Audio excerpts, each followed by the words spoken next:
فرمایا کہ اس دن جب ہر آدمی کو اپنی پڑی ہوگی، جس کو اپنا ماں باپ بھائی خاندان اس کا بھی فکر نہیں ہوگا. یہ قیامت کا دن ہوگا نا کہ ہر آدمی کو اپنا فکر ہوگا کہ میرا کیا ہوگا، میرا کیا ہوگا. یوم یفر المرء من اخیہ و امہ و ابیہ و فصیلتہ التی تؤویہ. جس دن بندہ سب کو چھوڑ کر، وہ میں اپنی میں پڑا ہوں، تم کیا کہتے ہو. حتیٰ کہ انبیاء بھی کہیں گے نفسی نفسی نفسی، یعنی خشیت علی نفسی، مجھے تو اپنا ڈر ہے. حضرت آدم سے لے کر حضرت عیسیٰ علیہ السلام تک سب شفاعت کا انکار کر دیں گے کہ ہم تو خود ڈر رہے ہیں. لیکن ایک مسئلہ یہاں سمجھ لیں، بہت سارے لوگوں کو غلط فہمی ہوتی ہے کہ جب اللہ نے ان کے گناہ معاف کر دیے تھے پھر ڈرنے کا کیا معنی. آدم علیہ السلام سے غلطی ہوئی، اللہ نے معاف کر دی. نوح علیہ السلام سے غلطی ہوئی تو اللہ نے معاف کر دی.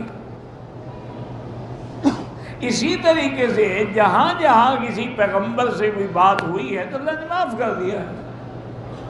جب معافی مل گئی تو پھر قیامت کے دن کیوں ڈر رہے ہیں؟ اس لیے علماء نے فرمایا ایک خوف ہوتا ہے گناہوں سے، ایک ڈر ہوتا ہے عظمت سے، کہ اللہ کی عظمت ان کے دل میں ایسی تھی کہ اس سے وہ ڈر رہے ہیں. جیسے دیکھو نا مدرسے میں 200 طالب بیٹھا ہو، ایک چھوٹا سا کمزور سا استاد سب چپ ہو جاتے ہیں، تو استاد کی دل میں عظمت ہوتی ہے، ورنہ ڈرتے تھوڑے، ورنہ تو ایک طالب بھی استاد کو اٹھا کے پھینک دے. یعنی حضرت نانوتوی رحمۃ اللہ علیہ کے بارے میں ہے، میں نے تو نہیں دیکھا، فرماتے کہ اتنے خفیف آدمی تھے، وہ نفیس نازک اور خفیف تھے کہ مجھے والد صاحب کہتے تھے کہ اگر وہ میرے کندھے پہ بیٹھ جائیں تو میں ان کو لے کے 10 میل بھی دوڑ سکتا تھا، وزن ہی کوئی نہیں تھا. ایک دفعہ مناظرہ تھا ایک عیسائیوں سے، حضرت نانوتوی تشریف لے آئے مناظرے کے لیے. آپ نے اپنے معین مناظر شاگردوں کو بھیجا بھی مناظرے کے شرائط طے کرو. مناظرے کے شرائط ہوتے ہیں، جب تک شرائط طے نہ کیے جائیں تو مناظرہ ہو ہی نہیں سکتا. بہرحال وہ جب واپس آئے تو بڑے پریشان تھے. حضرت فرمایا بھائی کیا بات ہے؟ انہوں نے کہا حضرت ہم گئے، اتنی بڑی میز پہ سارے کھانے لگے ہوئے تھے اور وہ بیٹھا کھا بھی رہا تھا اور ہم سے باتیں بھی کر رہا تھا. اگر اس بدبخت نے مطالبہ کر دیا کہ میرے ساتھ کھانے میں مقابلہ کرو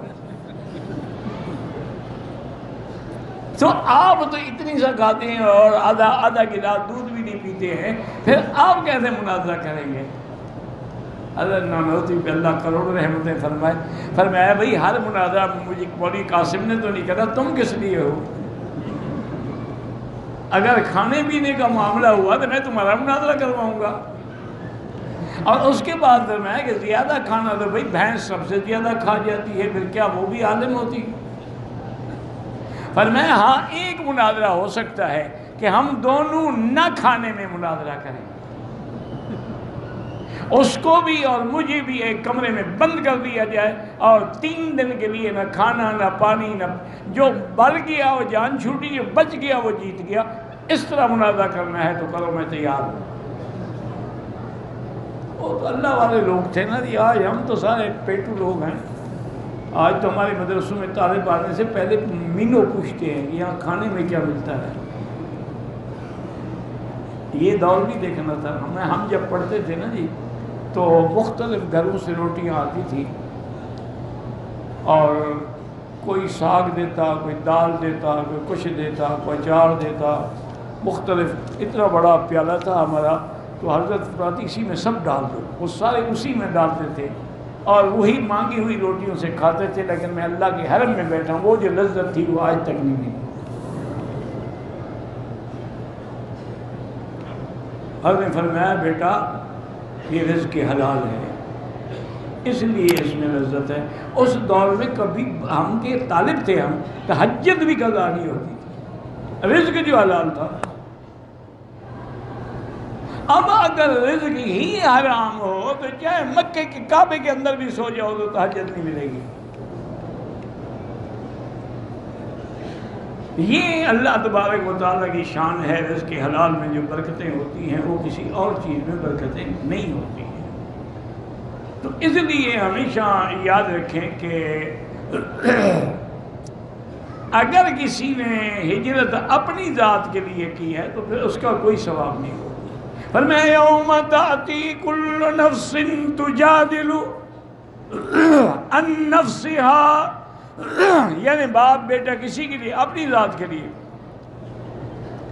وَتُوَفَّى كُلُّ نَفْسٍ مَّا عَمِلَتْ، اور اللہ سب کو بدلہ دیں گے، من خیر او شر، اچھا عمل کیا اچھا بدلہ، وَهُمْ لَا يُظْلَمُونَ، چونکہ اللہ عدل فرمائیں گے ظلم نہیں ہوگا ان پر۔ کیا معنی؟ ظلم کا ایک معنی تو یہ ہے کہ ان کی نیکیاں زیادہ تھیں لیکن کم کر دی جائیں، یہ ظلم ہے، یہ نہیں ہوگا۔ یا ایک یہ ہے کہ ان کے لیے سزا جو تھی وہ 10 سال تھی، اس کو 15 سال دے دو، یہ ظلم بھی نہیں ہوگا۔ جو ہوگا عدل ہوگا، وہی ملے گا جو اس نے عمل کیا ہے۔ تو اس آیات میں ہجرت کا ذکر ہے، اور اس کے بعد پھر اللہ تبارک و تعالی نے بطور مثال ایک بستی کا ذکر فرمایا ہے۔ واللہ اعلم۔